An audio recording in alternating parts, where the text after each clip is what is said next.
Item ಯಾವುದೇ ಇರಲಿ try ಮಾಡಿ ಆಚಿ ಚಿಕನ್ ಮಸಾಲಾ. ಆತ ಏನು ಅರಿಯದ 5 ವರ್ಷದ ಪುಟ್ಟ ಬಾಲಕ ಬೇರೆ ಮಕ್ಕಳ ಜೊತೆಗೆ ಸೇರಿ ಆಟವಾಡ್ತಾ ಇದ್ದ. ಆದ್ರೆ ಇದ್ದಕ್ಕಿದ್ದಂತೆ ಮನೆಯ ಕಾಂಪೌಂಡ್ ಕುಸಿದು ಘೋರವೇ ನಡೆದು ಹೋಗಿದೆ. ಕೆಲಸ ಅರಸಿ ಬೆಂಗಳೂರಿಗೆ ಬಂದಿದ್ದ ಯಾದಗಿರಿ ಮೂಲದ ಕುಟುಂಬಕ್ಕೆ ಸಿಟಿ ಬದುಕೆ ಬೇಡ ಅನಿಸಿಬಿಟ್ಟಿದೆ. ಈ ಕುರಿತ ಕಂಪ್ಲೀಟ್ ರಿಪೋರ್ಟ್ ಇಲ್ಲಿದೆ.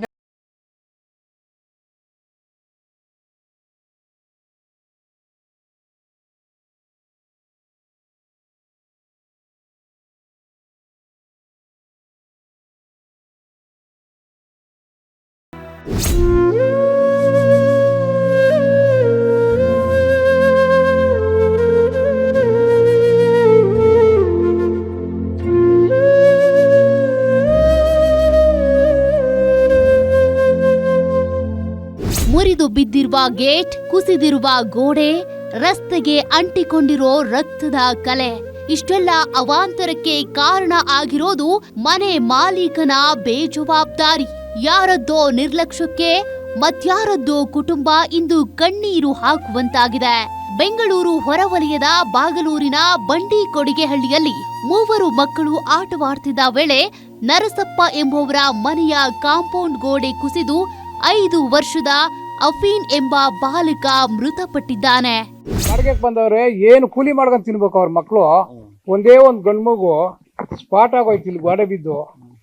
ಆಮೇಲೆ ನಾವು ಇಲ್ಲೇ ಇದ್ದ ಮನುಷ್ಯ ಓನರು ಕಾರ್ ಎತ್ತನ ಬಾ ಅಂತಂದ್ರೆ ಸ್ವತಃ ಬಿಡು, ನಾನು ಎತ್ತಕ್ಕೆ ಬರಲ್ಲ, ನಾನಕ್ಕೆ ಬರಬೇಕು ಅಂತ ಕೇಳ್ತಾನೆ. ದುರಂಕಾರ ಮಾತುಗಳು. ಆಮೇಲೆ ಹೆಣ್ಮಕ್ಳನ್ನೆಲ್ಲ ಕರೆದ್ಬಿಟ್ಟು ಎತ್ತಿ ಆ ಮಗುನ ಹಾಸ್ಪಿಟ್ಲಿಗೆ ಕಳಿಸಿದ್ವಿ ನಾವು. ಆಮೇಲೆ ನಾನು 112 ಫೋನ್ ಮಾಡಿದೆ ಪೊಲೀಸ್ ಕಮಿಷನರ್ ಆಫೀಸ್ಗೆ. ಇನ್ನು ಈ ಗೋಡೆಗೆ ಸರಿಯಾದ ಪಿಲ್ಲರ್ ಕೂಡ ಇಲ್ಲ. ಅಲ್ಲದೆ ಕಳೆದ ಕೆಲ ತಿಂಗಳ ಹಿಂದೆಯಷ್ಟೇ ಟ್ರ್ಯಾಕ್ಟರ್ ಗುದ್ದಿ ಸಡಿಲವಾಗಿದ್ದು ಗೋಡೆ ಬಿರುಕು ಬಿಟ್ಟು ಬೀಳುವ ಹಂತದಲ್ಲಿತ್ತು. ಸ್ಥಳೀಯರು ಇದನ್ನ ತೆರವು ಮಾಡುವಂತೆ ಸಾಕಷ್ಟು ಬಾರಿ ಕೇಳಿಕೊಂಡಿದ್ರಂತೆ.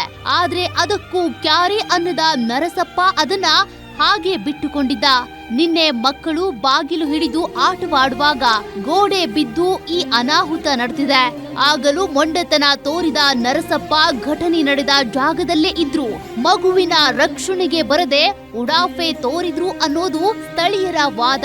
ಸ್ಥಳಕ್ಕೆ ಬಾಗಲೂರು ಪೊಲೀಸರು ಭೇಟಿ ನೀಡಿ ಪರಿಶೀಲನೆ ನಡೆಸಿದ್ದಾರೆ.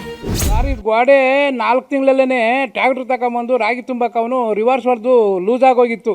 ಹೇಳಿದ್ರಿ ಒಂದು 20-30 ಸರಿ ಹೇಳಿ ಕಳ್ಸಿದ್ದೀನಿ, ಅದು ಗೋಡೆ ಕಟ್ಕ ಮಕ್ಕಳಾಡ್ತವೆ ಬಿದ್ದೋತವೆ ಅಂತ. ನಾನು ಕಟ್ಟಲ್ಲ, ಯಾವನ್ ಹೇಳಿದ್ರು ಆಟ್ ಪುಟ್ ಪಲಂ ಬಿಚ್ಚೋಣ ಅಂತ ದುರಂಕಾರ ಮಾತುಗಳು